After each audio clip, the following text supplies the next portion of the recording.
नमस्कार. तो हे रे माझा मितवा ह्या सिरियलच्या आजच्या भागात आपण पाहत आहोत. अंत्यविधी झालेली असते अर्णवच्या वडिलांची. आता पोलीस आलेले आहे अर्णव सरांना भेटण्यासाठी. खरं तर त्यांच्या हाती जे रिपोर्ट आले त्या रिपोर्टमध्ये काय आलं आहे हे त्यांना सांगायचे. तर रिपोर्टमध्ये अशी एखादी विषारी गोष्ट आहे जी त्यांच्या शरीरात इंजेक्शनद्वारा पोचवली गेली आहे. म्हणजे हा त्यांचा घातपात आहे, त्यांचा मृत्यू हा अपघाती आहे, कोणीतरी ठरवून घडवून आणला आहे. हे सत्य आता इन्स्पेक्टर साहेब आपल्या अर्णवला सांगू लागतात. ते ऐकल्यानंतर त्याला खूप मोठा शॉक बसतो. मग आता इन्स्पेक्टर साहेब म्हणू लागतात की आम्हाला डाऊट आहे तुमच्या एखाद्या अरायवलने, म्हणजे तुमच्या एखाद्या दुश्मनाने जर हे काम केलं असेल तर.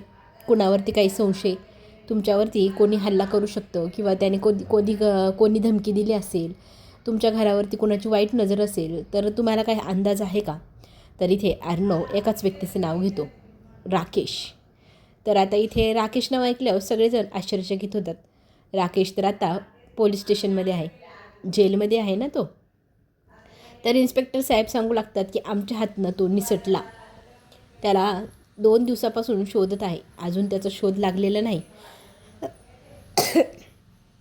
तर त्याचा शोध मोहीम चालू आहे म्हटल्यानंतर अर्णव म्हणतो तो काल आमच्या स्पर्धेच्या ठिकाणी आलेला होता. तिथे त्याने आमच्या ट्रॉलीखाली बॉम्ब लावला होता.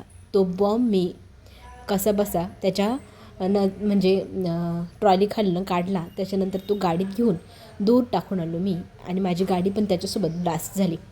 जर तो बॉम्ब त्या हॉलमध्ये जर फुटला असता तर अख्खी जमलेली मंडळी सगळ्यांचा जीव धोक्यात होता. हे मला कळलं. त्यावेळेला मला काही सुचलं नाही आणि स्पर्धेच्या ठिकाणी मला परत यायचं होतं. त्या बॉम्बच्या स्फोटामधनं मी तर वाचलो. मग पुढे काय झालं मला काहीच माहीत नाही. खूप दूर होता कसाबसा त्यातनं मी बाहेर पडलो. राकेशचं काय झालं हे मला तर माहीतच नाही आहे. राकेश आलेला त्याला पाहिलं मी. बाउन्सरच्या कपड्यांमध्ये होता तो. त्याचा निकाल लावण्याचा मी खूप प्रयत्न केला आणि कसाबसा तिकडे मी स्पर्धेमध्ये पोचलो. त्याच्यानंतर तर हे सगळं गडबडीत घडलं. हे सगळं कसं घडलं, कसं त्यांनी घडवून आणलं हेच मला आता कळेना. पण मला पूर्णपणे संशय आहे तो राकेशवरती. हे सगळी घटना फक्त राकेशमुळेच घडली असावी का?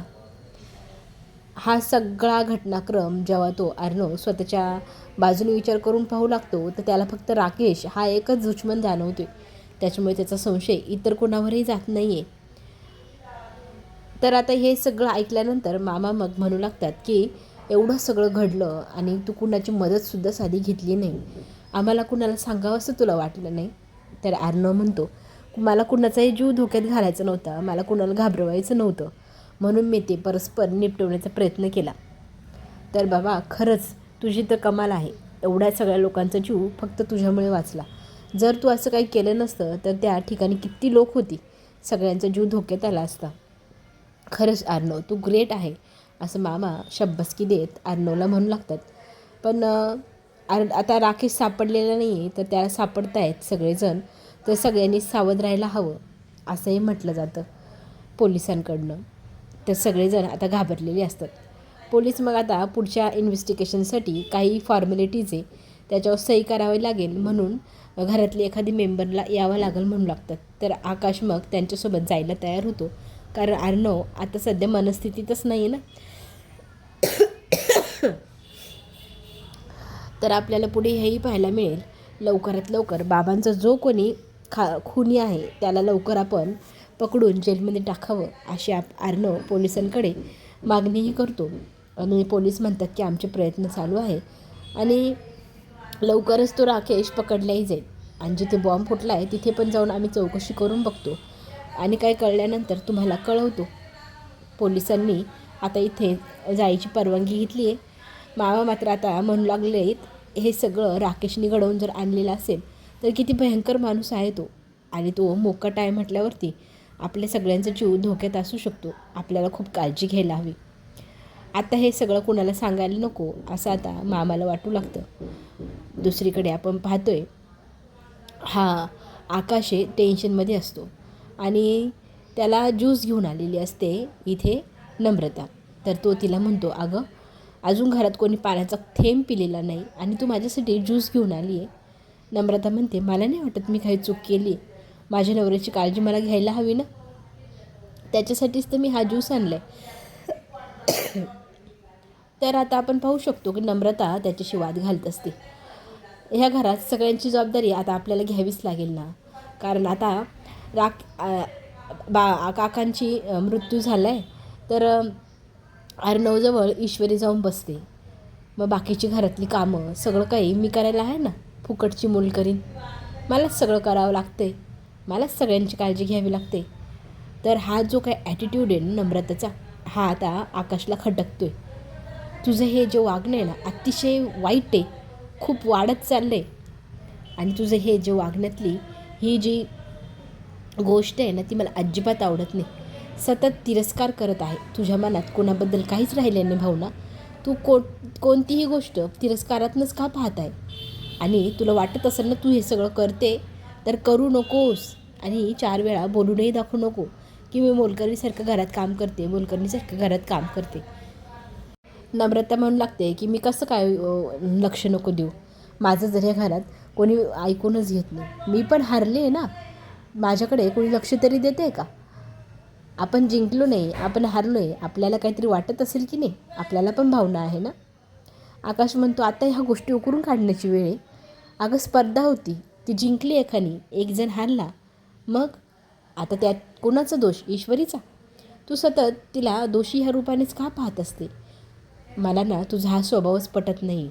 मात्र नम्रताचा ॲटिट्यूड की मी काही चूक केली असं मला वाटत नाही, मला या घरात कोणी समजून घेत नाही, ईश्वरी जास्तच करते, असं तिचा ॲटिट्यूड.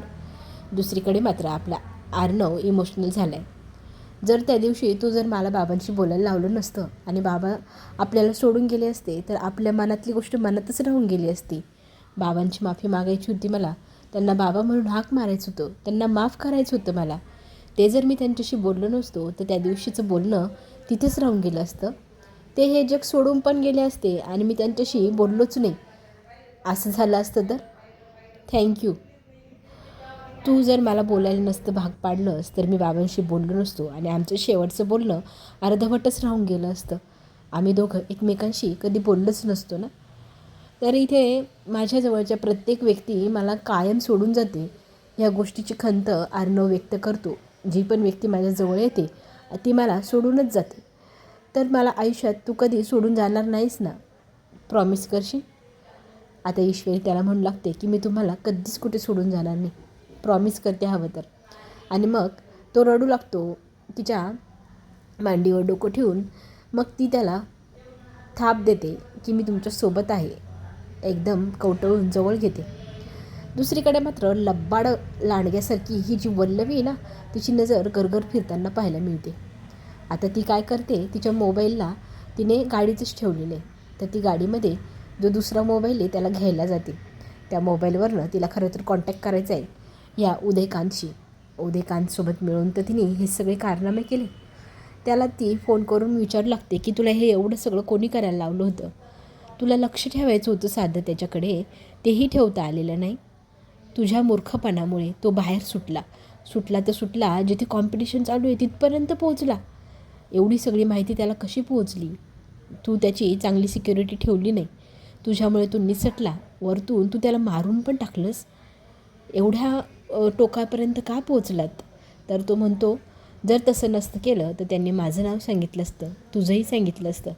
वल्लवी म्हणते खून नाही केला आहे मी, खून तूच केला आहे.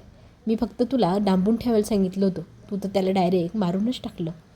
आता हे जे काही केले त्याची जबाबदारी तूच घे बुवा, माझ्यावरती लादायचं नाही हे सगळं ओझं. तर तो तिला म्हणतो हे वल्लवी, आपल्या दोघांमुळेच हे सगळं झालं, तर तू फक्त माझंच नाव लावणार का? मी बुडेल तर बुडेल, तुला घेऊन बुडेल. पण ती म्हणते नाही, माझा ह्या सगळ्या गोष्टीत काहीही संबंध नाही, मी तुझ्यासोबत सामील नाही. काही दिवसांसाठी अंडरग्राऊंड होऊन जा, कारण अर्णव आता खऱ्या गुन्हेगाराला शोधण्यासाठी जीवाचं रान करील. आणि फोन ठेवून देते. आत येऊन मग ती आता श्रद्धांजली देण्यासाठी नवऱ्यासोबत गेलेली असते रमाकांतच्या फोटोसमोर. हात जोडून एकदम केविलवाण्या चेहऱ्याने यांच्या आत्म्याला शांती लाभो असं म्हणते. आता इथे मामा म्हणू लागतात की आमचे भाऊजी खरंच खूप चांगले व्यक्तिमत्व होते त्यांचं, आणि माझ्या ताईचा संसार खूप सुखाचा होता. अगदी एक छोटीशी घटना घडली, त्या गैरसमजामुळे आमचं कुटुंबच पुन्हा अस्तव्यस्त होऊन गेलं. इतक्या वर्षानंतर पुन्हा एकदा ते आमच्याकडे आले. पश्चातापात ते आयुष्यभर झुरले. काही क्षण मिळाले ज्याच्यामध्ये आमच्यातला जो मनमुटाव होता, जो दुरावा होता, तो दूर होत होता आणि चांगले संबंधही प्रस्थापित होत होते. पण अचानकच काळाने घाला घातला. त्यांचा जीव गेला आणि आम्हाला ती चटका लावून गेला. आणि वल्लभी मग सगळ्यांसमोर म्हणू लागते की इतके वर्ष अंजली आणि अर्णव हे दोघं आईविना वाढले. बापाचं प्रेम मिळायला फक्त सुरुवातच झाली होती, तर त्यातही ही अशी घटना घडली.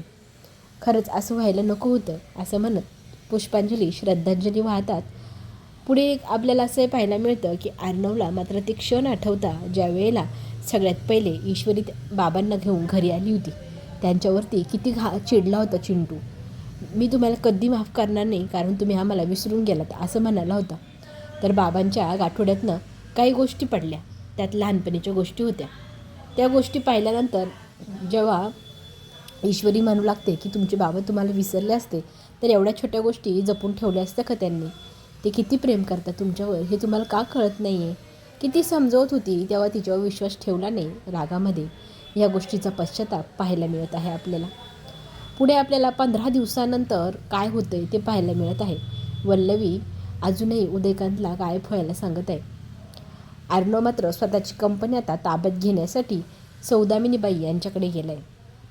त्यांच्यासमोर पेपर्स, पैसे सगळं काही ठेवले.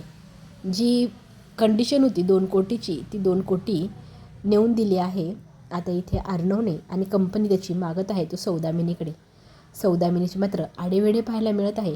आता काय नवीन संकट आणते सौदामिनी हे पुढे जाऊन आपल्याला कळेलच. आत्ता आपण घेऊ छोटीशी विश्रांती. चॅनलला लाईक आणि सबस्क्राईब नक्की करा. धन्यवाद.